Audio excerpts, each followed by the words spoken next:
Hello everyone, welcome to Fundamentals of Public Policy and Analysis. In this lecture, I will discuss about Mahatma Gandhi National Rural Employment Guarantee Act.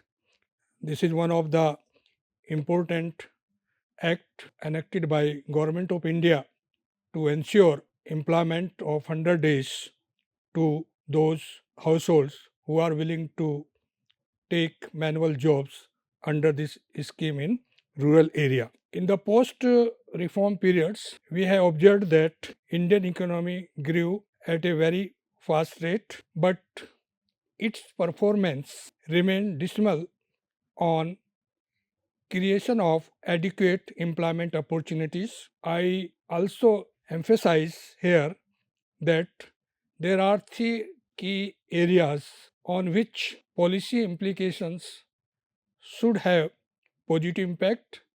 First is poverty reduction, second is inequality, and third is employment generation. Labor is the only asset available to the workers, and if worker is not employed gainfully, then it will jeopardize the labor livelihood security. Mass poverty and deprivation among workers are structurally caused and socially determined, which cannot be resolved through normal economic process and market mechanisms. So, market mechanisms and normal economic process cannot reduce poverty and deprivation among the masses, and therefore specific interventions are required to address these issues. The solution requires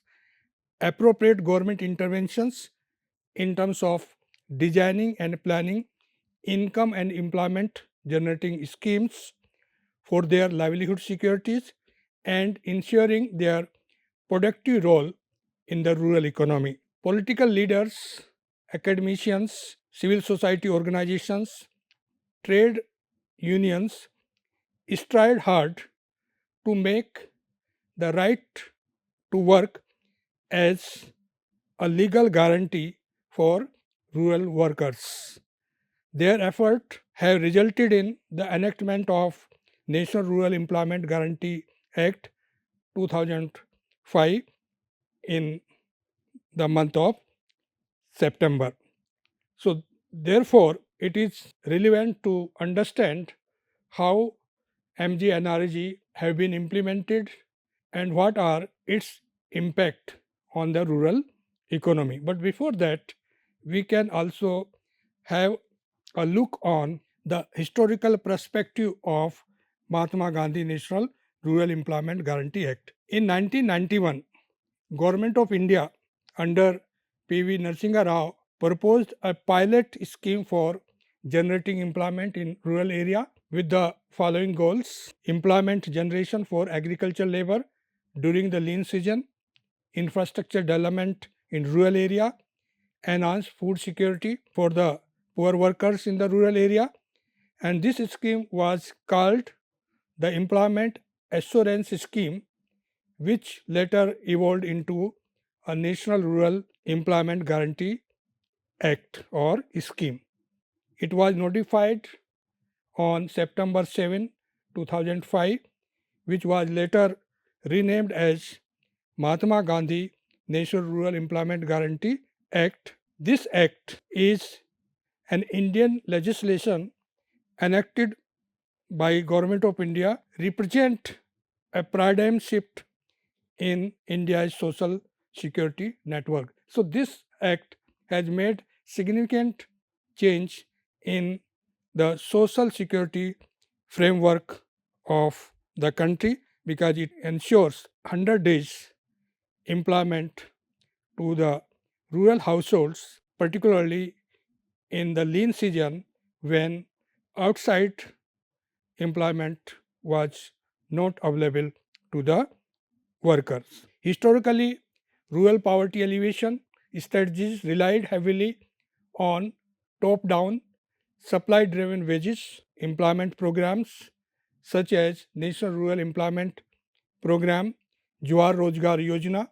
These interventions were largely constrained by structural vulnerabilities, including budget caps, bureaucratic discretion, and political clientelism.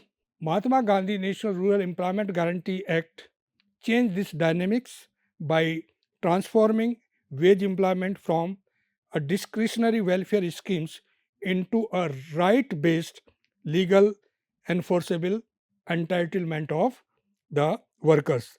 This framework mandate 100 days of employment per financial year to every rural household who is willing to get employment under the scheme, and employment is manual work.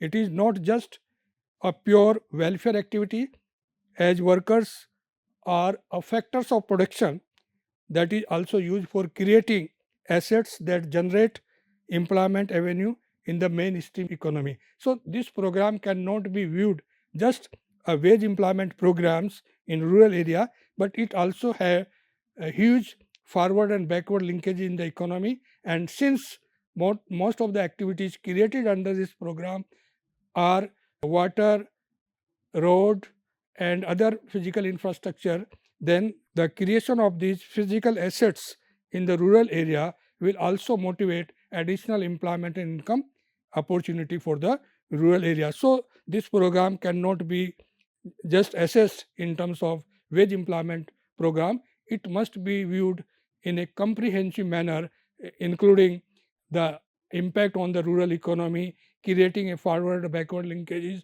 between rural urban economy, as well as regeneration of natural capital. And in fact, it also generate certain kind of ecosystem services when some water bodies, plantation, natural capitals are created under this program.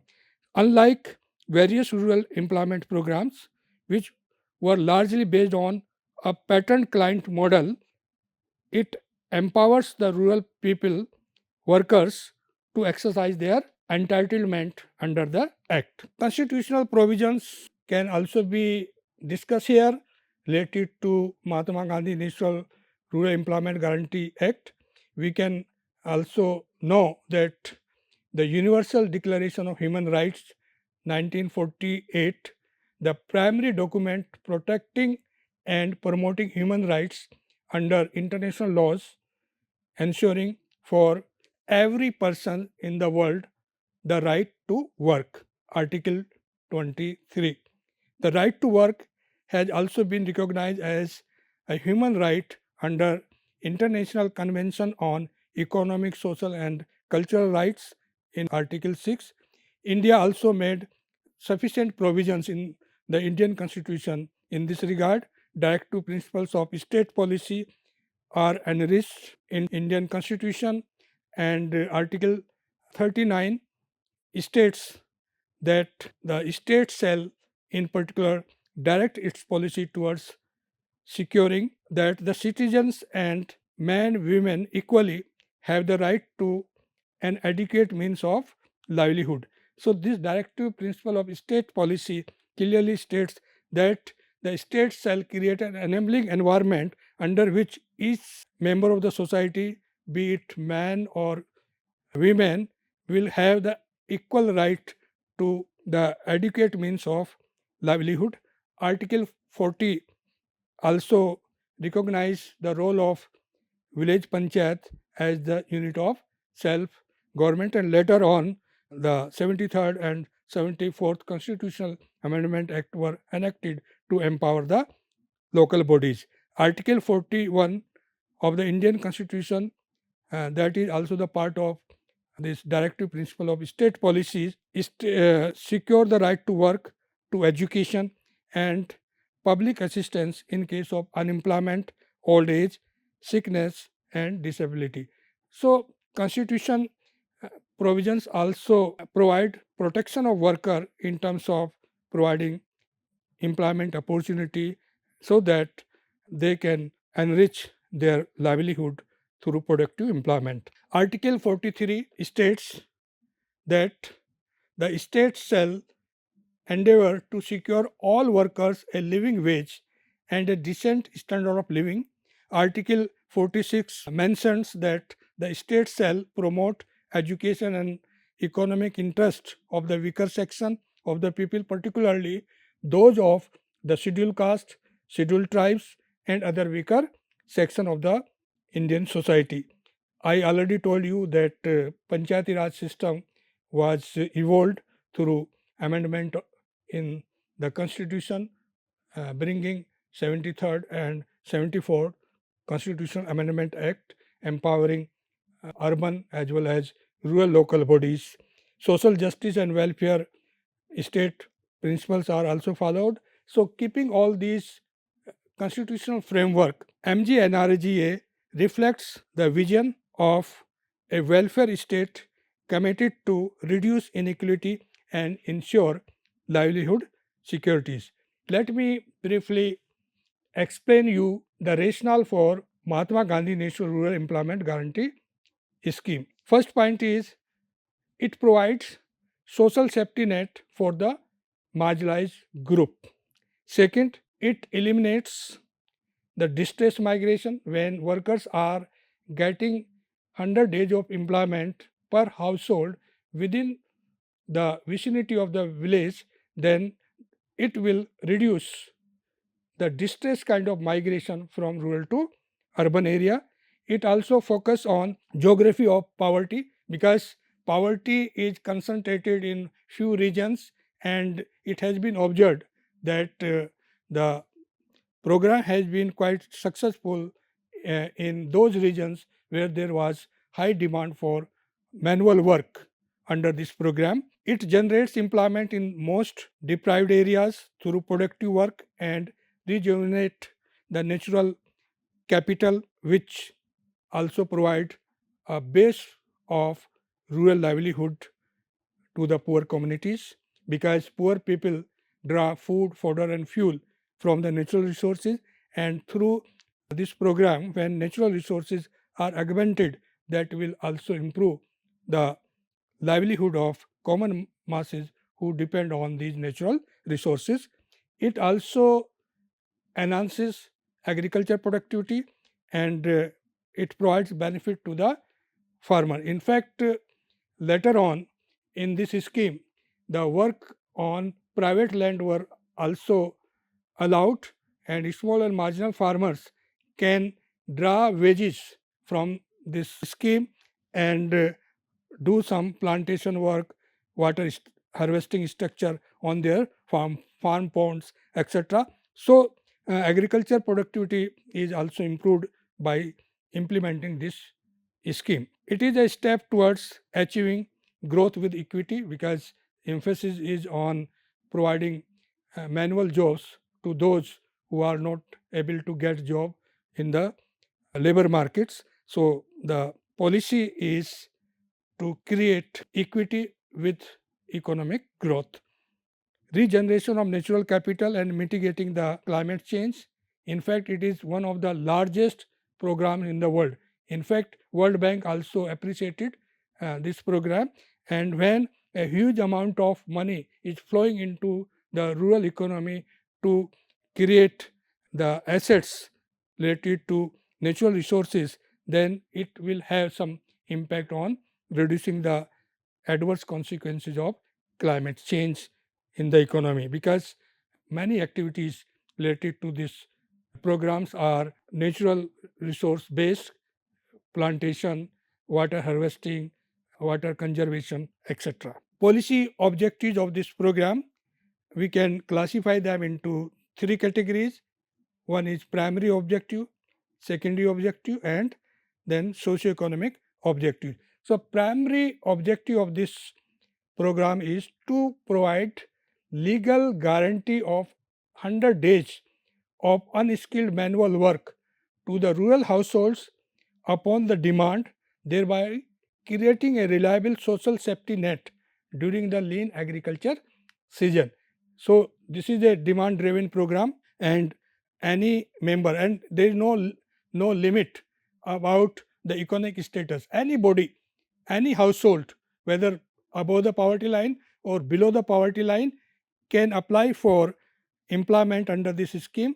So there is no restriction, but mostly those people who are not able to get regular jobs in the labor market, they prefer to get job under this scheme. So obviously the scheme is more pro to solve the employment problem of poor people and improve the welfare of these people. Secondary objective is to foster sustainable rural employment by generating productive environmental assets. These assets focus on water conservation, land rejuvenation, and rural connectivities to enhance agriculture productivity. Third and most important objective is socio-economic objective of this program, and that is to mitigate distress rural to urban migration, reduce rural poverty, augment baseline agriculture wages, promote gender equity. The act explicitly mandate that at least one third of the workforce under this program be women with equal wages for male and females.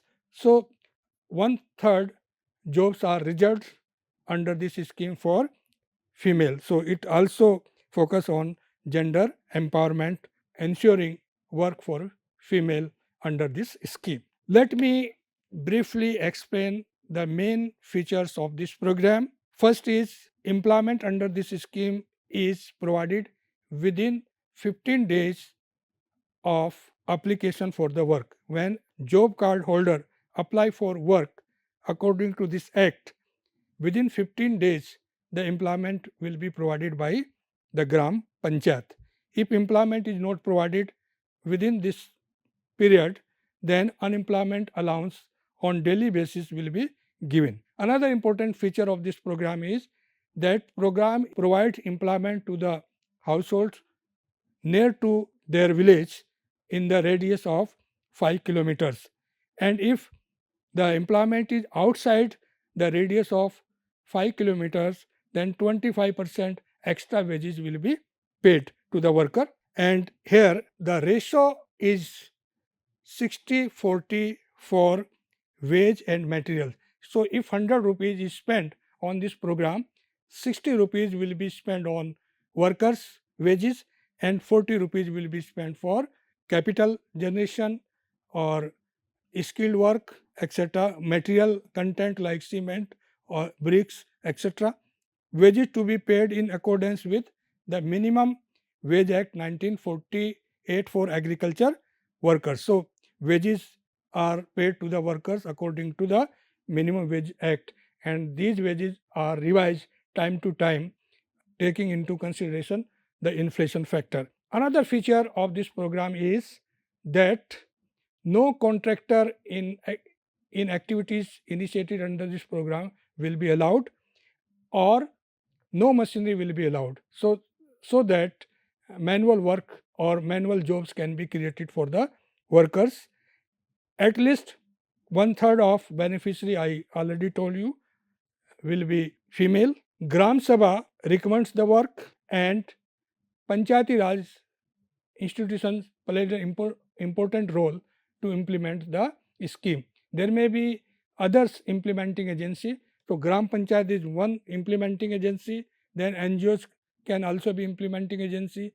Block level departments means block development office can also be implementing agency. So there may be several implementing agency, but major role is of Gram Panchayat, because 50% of total work under the scheme should be executed by Gram Panchayat as an implement agency. It also ensure a transparent, accountable system by instituting system of social audit. It also provide inbuilt mechanism of grievances redressal system, and there is also a provision of preparing the prospective plans and labor budget.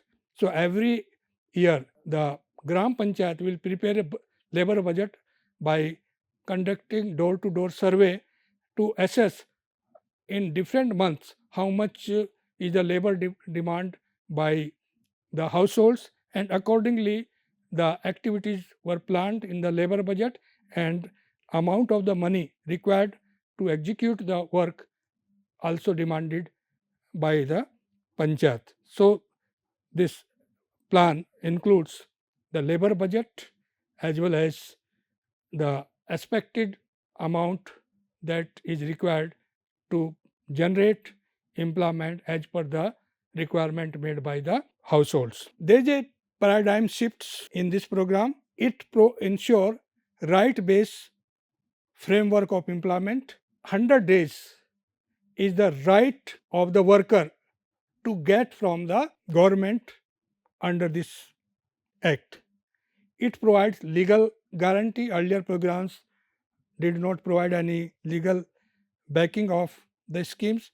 Scheme may be withdrawn any times, but it is act. It cannot be withdrawn unless the act is changed through the legislative mechanism in parliament.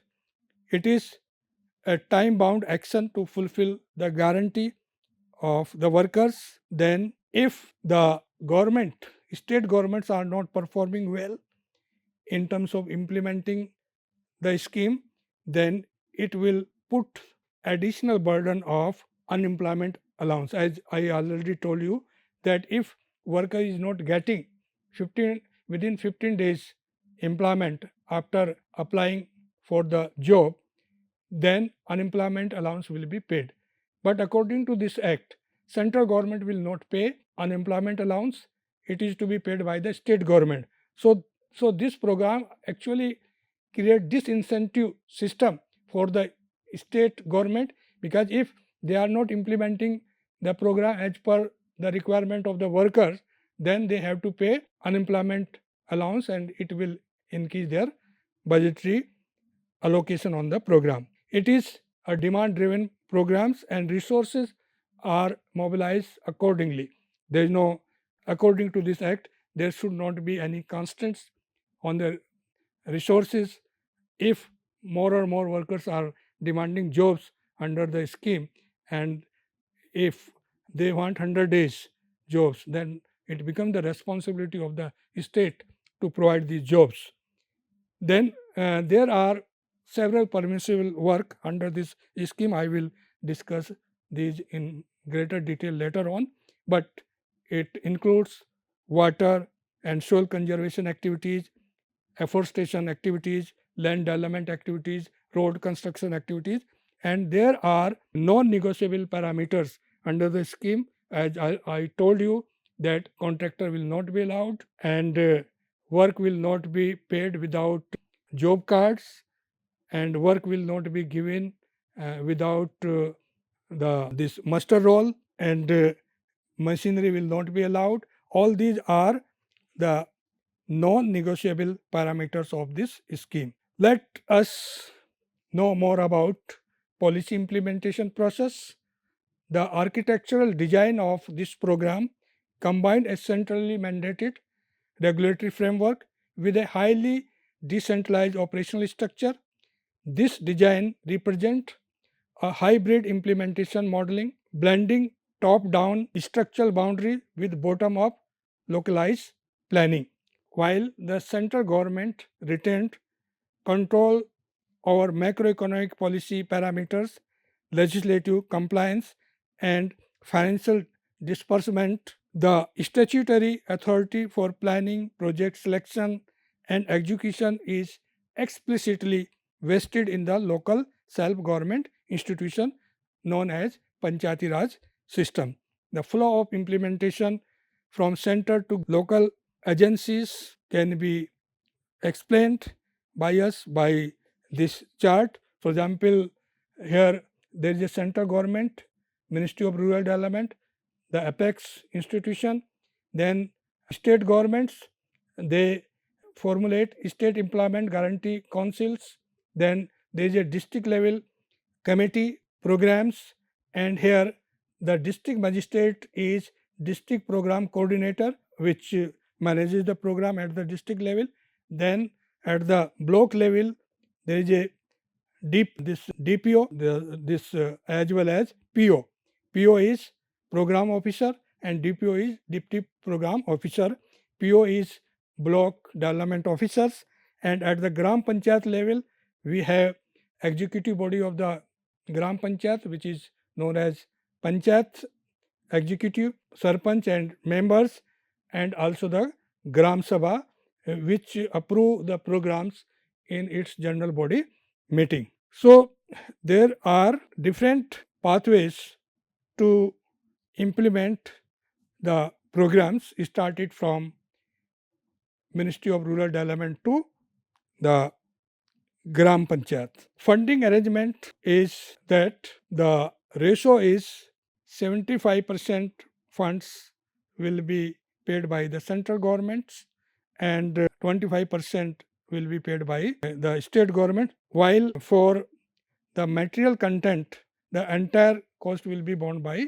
the central governments. The state government are financially responsible for 25% of material content, and in case of unemployment allowance then 100% payment is to be made by the state government. Let me again emphasize on the funding arrangements. There are two components in this scheme. One is unskilled wage component, and central government provides 100% wage component of unskilled workers, while in case of non-wage component including the wages of skilled workers like mason and cost of material, 75% will be paid or is paid by the central government and 25% is paid by the state government. Monitoring, evaluation and accountability framework has also been set up under this scheme. We have information system NREGA SOAP, which includes information about the programs. Accountability under this scheme rely heavily on digital governance tools and social accountability frameworks, real-time data regarding job cards, attendance sheets, muster rolls, asset images, financial ledgers, all are uploaded on the digital platform so that it may be in public domain. Time schedule for different activities at the GP level can be shown through this diagram. First, a worker will get a job card and he or she will apply for registration, and 15 days time will be taken for verifying the application of the workers, and then job card will be issued. Once the job card is issued, then job card holder can apply for work under this scheme, and Gram Panchayat will offer employment and time is within 15 days. And if the job is not provided within 15 days, then unemployment allowance will be given. And then there is also provision to pay wages to the workers within 15 days, and wages are now directly paid to the workers account. And if job is not provided 15 days from the date of application, then unemployment allowance will be paid. Now, there are many actors and institutions involved in the implementation of these schemes. First is central government. Under the central government's Ministry of Rural Development is a nodal ministry responsible for formulating core operational guidelines, setting annual national floor level minimum wages, maintaining the national IT infrastructure and securing budgetary allocation. Central Employment Guarantee Council is set up to serve as a statutory advisory body that monitor implementation, outcome, evaluate systemic issues and advises on policy adjustments. Then there is a state government, and Department of Rural Development is responsible for preparing the state guidelines for implementing the programs, and it establishes self-employment guarantee funds and deploys administrative personnel to execute the program. State Employment Guarantee Council is constituted to oversee programs execution across districts and coordinate the matching fiscal contribution for material component of the scheme. Then we have local institutions and frontline agencies. As told earlier, Gram Sabha is the main pillar of this scheme. The proposals, budgets, all are approved by the Gram Sabha in its general body. Gram Panchayat is the executive agencies along with other agencies which registered households, issue job cards, maintain muster roll, and directly monitor the daily work sites. At the sub-district level or block level, I already told you there is a program officers conduct technical and financial appraisals of the proposed work and ensure that work match demand and address local grievances. In fact, muster roll is either physically signed by the program officer or digitally signed by the program officers, and the signed muster roll is taken by the Gram Panchayat to put the presence of workers on the job site. The technical and administrative sanctions are also given by block as well as district level depending upon the executive agency and quantum of work done under the program. Here, district collectors act as a program coordinator, and it also maintain the structural demand, interdepartmental convergence activities, and distribute the fund across the development blocks. Main activities under these programs are community land activities, means the activities which are done on community lands. They include water conservation, water harvesting, irrigation structures, drought proofing, plantation and afforestation, renovation of existing water bodies, desilting of tanks and canals, flood control measures, rural connectivities. All these activities are performed on community assets. But there are private land on which MGNREGA activities can also be initiated, and land includes SC, ST, Indira Awas Yojana, land reform beneficiary, BPL households, and small and marginal farmers. So, land of all these categories of households are also considered for initiating several development activities under this program, like land development work can be done on the private land, irrigation facilities can be created on this, horticulture plantations can also be done under this program on private land. This program has made significant impact on eco restoration and sustainable rural livelihood. I can briefly identify some of the important effects that have been observed across the country after implementation of this program. First is water table started recharged after doing water harvesting structures, improvement in land productivity, plantation and afforestation increase, flood control and protection was made, water conservation, water harvesting improved, provision of irrigation facility on land owned by SC/ST marginal farmers is another important benefits. It also create rural connectivities, land development activities were initiated, and drought proofing, micro irrigation work, renovation of traditional water bodies like pond, desilting of tanks. From so these are some of the important activities which actually restore the ecosystem and also improve the sustainable rural livelihood in the rural area.